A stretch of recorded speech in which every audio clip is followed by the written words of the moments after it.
Yeah, and obviously Judon, a guy that we really liked and we enjoyed being around a lot. Good football player, very productive football player. So, these guys are going to have to step in and try to, fill that production out on the defensive side of the ball. That second voice there. I know you know who it is, Keefe. Sure do. You think most Patriots fans know who that is? I think, unfortunately, they do. Okay. Yeah. Matt Patricia. Yeah. Podcast host.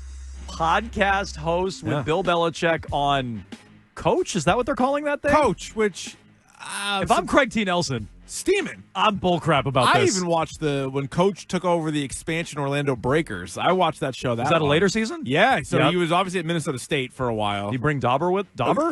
Oh, yeah. He brought all the coordinators. He brought everybody. Yeah, because there was a big opportunity, and he left Minnesota State, which was shocking at the time. And then he went to Orlando. I think it was their final season, where it was an expansion NFL team. Was Dauber the offensive coordinator? Dauber might have been special teams. He was a special teams guy. I want to say Dauber ran the offense, and then who was the older gentleman? I think he ran the defense. You think Craig T. Nelson. I think so. Yeah. I think so. That's my recollection. I'll get to the bottom of this. Minnesota State Screaming Eagles. Yep. Yeah.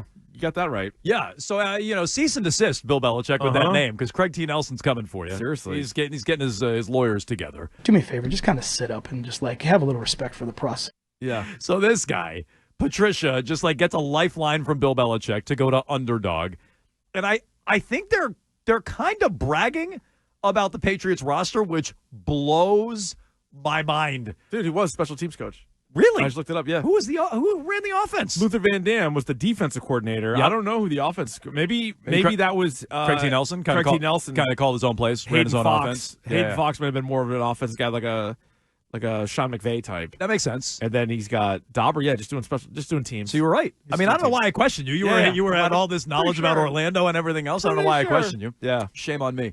So I think they're kind of bragging about the Patriots roster. They're like, they are, because those are all the guys that they drafted, and Bill rattled them off real quick too. He's like, that's a re-sign, that's a transition tag, that was this guy, they brought him back, that was another one they brought back. And Patricia's like, yeah, we really like Judon, he's gone. Like, they should have brought him back too. It's like the team won 4 games last year, fellas. They won 4 games. The over-under's 4.5. They're not favored in any games. No, the roster's bad. I'm more bullish on them than most, as we found out earlier in the show. No, the roster's really bad. I wouldn't be sitting around thumping my chest about all the guys they kept, and then mocking them about Matthew Judon. No, like, we love Judon. It's like, would you have paid him? Yeah. Did they get into that at all? Boy, would you have paid Judon? What would you have done? Pretty embarrassing. Elliott Wolf and Gerard Mayo moved on from Matthew Judon. You let Brady go. They would have traded. They would have traded. Do you know how many Hall of Famers they've let go? Seriously, Brady and Gronk and Seymour and Law. They let all those guys go. So they would. The only difference I think is they probably would have traded Judon before camp.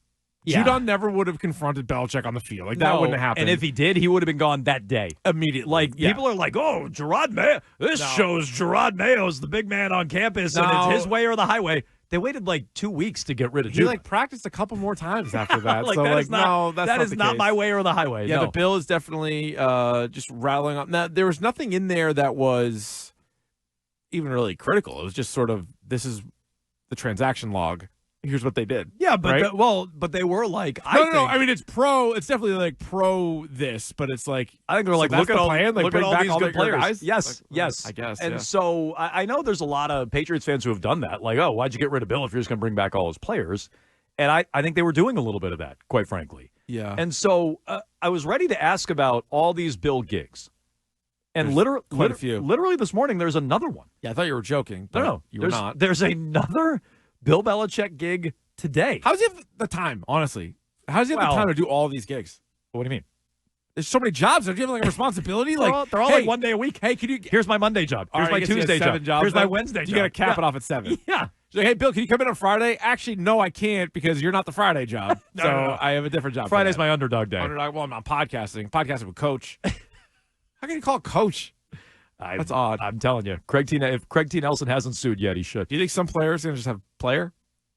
Come out with player? Yeah, they've done quarterback, receiver. They've done receiver. Player doesn't box him in so much. He's already receiver. Travis Hunter could be player. That's true. Receiver, they're already pushing the boundaries. They really are. Kittle's on receiver. I know. Come on. I know. So, yeah, player. Player show. I'd watch player. Here are Bill Belichick's gigs. Schefter tweeted this out today. Too many gigs. I'm telling you right now. He is now a strategic advisor. What does that even mean? A strategic advisor for the 33rd team. Well, he helps out with strategery.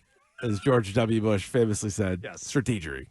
A strategic advice. So does that mean he's actually doing You something? ever played Stratego, the game? Oh, I love Stratego. I'm really good at it. Are Not you? to boast. Yeah, I don't think I've ever lost. I would do the old put a bunch of bombs over here. Yeah. Get them off the scent. Yeah, not the flag. Then they got send the miner over there. Like, Then here you- comes the miner. Blow then- up a bomb. Then you got a 7 waiting inside. Oh. They're like, is this another Busted. bomb? Like, oh, 7, you're done. Yeah. Sergeant, got ya. But then you do the naked flag sometimes, and Dangerous then game. that's a dangerous. Because you can see them dangerous hunting game. that. You're like, no. How am I going to distract them? They're just going right for it. There's nobody there. You got a couple of 9s. Moving right at the Yeah. flag front line. What a great What are you game. doing? What you really feel like you're in war. I don't think you can find that game anymore. You don't think it's like in Target where they have like the 1,000 games? No, I'm telling you right now, I know it's not in like a Target. Oh, okay. Could you find it online? Maybe. Could I order it to my house? Maybe. I'll go to my parents' house. They probably got it in one of the Well, closets yeah, somewhere. if you got like old a school one. nice, Yeah. Wood piece? No, I don't think we had the wood one. I think we had. Maybe we did. Probably. I'd like to get a look at the old Stratego Carved 'cause out of wood. You never know. Might be something a little un-PC. Definitely Slightly not. offensive. Cannot use that old game. Yeah, you can't. Some of the terms. Yeah. You probably can't use A anymore. woman? Not here. No, this is war. This is war. So, But yeah, so he's now with the 33rd team, which, Yeah. you know what's funny? Every once in a while, I feel like they do come up with like a list that we use. Like they might rank quarterbacks or something. So he's in charge of that now. 33rd team, I swear to God, I think Schefter must be an investor because he tweets about the 33rd team more than anybody else. He is with Underdog. Okay. Schefter is. Is he? Yeah, so maybe they're connected somehow. Maybe. So he's a strategic advisor for the 33rd team. I have no idea what that He can is. help with that. He's on the Pat McAfee show once a week during the year. Yep. He's on the Manning cast with Peyton and Eli during the first half of games. So there's your First half's not bad, though. There's your Monday night. Yeah, no, okay. So he's Monday night, whenever he's on with McAfee, that's a day. He's doing a weekly show on top of the Manning cast with Peyton Manning analyzing upcoming Monday Night Football matchups. That's like a double dip. It's like a preview. So he previews Monday Night Football, and then he does the first half. He's an analyst on Inside the NFL with Ryan Clark, Ocho Cinco, and Chris Long. Is that the one that's on the CW right after Riverdale? Yes, that's Nice. the one where the big reveal was he was breaking down Walter Payton highlights. Sweetness? Sweetness. Love that. Yeah, and Ryan Clark's like, this would be like Caleb Williams playing the Chiefs. And he's Yeah. like breaking down old Walter Payton clips. I'm like, this is what they're paying him for? I guess. To break down clips from 40 years ago? That's when he was at his best. Everybody still points back to the NFL 100 thing where he's like, this guy here, we had him on the list because he could snap the ball accurately. You're like, shouldn't they all? Yeah, you would think. He said he was like the most accurate shotgun snapper. He's like some guy in like the 60s. I was like, all right. I don't care. I'll take your word for it, Bill. Yeah, I don't care for that list. No. And he has his own football show, Coach on Underdog. So With these Matty are- P. It these should are- be called Coach Is. Coach, It's kind of a slap in the Coach face. plural. Well, Coach Is. Yeah. He's a coach. Was a coach. he was a coach. They both were coaches. Yeah, it's not called Good Coach. That's a good point. No. Yeah, it's just called Coach, Just coach. which again is a great program. They Where does should get Coach on. Yeah, they Craig should. T? Yeah. Yeah. What'd you do at Minnesota State there, Coach? I think they won. They must have been a couple Rose Bowls or something. When you were calling your own That was plays. a good squad. So those are all the gigs for Bill Belichick. What do you think the end game is? Curran said this to us yesterday. And if you missed any of that, Odyssey app, check it out there. Full interview on YouTube. Curran's big on Bill might just say, this is a cushy gig. It's easy money. I'm working with my buddy Matt Patricia. There's no real stakes. Yeah, I want the wins record, but do I need the wins record to be considered the greatest coach of all time? I have the 6 Super Bowls, which I pretend are 8. So I'm already viewed as the greatest coach of all time. What do I need that for? Curran seems to think he could go to media full time. What do you think this is about? I think there's always a chance that he realizes he kind of likes this and he stays, but I think he wants to coach again. I think that's what it comes down to. I think one of the main, he saw so many young coaches get jobs, including here in New England, that he's like, man, they're really pushing the old guys out. Pete Carroll doesn't have a job. Even Mike Vrabel's almost like looked at as like an older guy. Like it's so many young coaches that have taken over that he's like, all right, I need. And one of the big issues is not just him picking players, but him relating to players. How do you relate to guys that were born after 2000? And I think he's like Showing them Walter Payton clips. Well, maybe that's the a way to misstep. do it. Yeah. But going on McAfee, No, that helps. Yeah. Being on some of these pregame shows, I think within some circles, the Manning cast is cool. It's not for me. I don't care for the Mannings, but whatever. Like they look at that and they're like, hey, he's doing Monday Night Football, he's doing primetime games. So he stays very much in the public eye, and he does it in a sense where it's like, all right, maybe he is relating to younger guys. So he doesn't disappear for a year, where I think it would be even harder. And I think all of the same reasons why he didn't get a job this time would be brought back up. Whereas now you're like, look at he's got his finger on the pulse. The guy's still sharp, like all that stuff. I think he wants to coach again for a couple of reasons. I think he does want the coaching record. I think he also wants to stick it to Robert Kraft. I think he's still pissed about that. And go ahead. I hold a grudge for your entire life. Yeah, I'm in favor that of I it. like, especially after what he did in the dynasty. Yes. He's not going to forget that. He wants to go pick a team and hopefully play against the Patriots someday, come into Gillette Stadium and score, 50 points. That's what he wants to do. Yeah, no, look, I think he's going to be back. I think that's a better reason than the stupid wins record, which I got to be honest, I'm not factoring that in when I pick the greatest coach of all time. See, I don't. Oh, regular season wins? No, neither am I. But like, do you consider Shula the greatest coach of all time? I don't. Me and neither. You know who also doesn't? Bill Belichick. Yeah, right. I don't think So, Belichick likes Shula. Is my point. I think he doesn't want him to have the record. Another grudge. Yeah, fine, but like if Bill's doing it to cement his legacy as the greatest coach of all time, I already don't consider Shula the greatest coach of all time. Plus, so Andy Reid's going to break it anyway. yeah, I don't care about the wins record. Yeah. You don't need that, Bill. Shula's not the greatest coach of all time. So if he wants to stick it to Kraft, that's another thing, especially after the dynasty. So.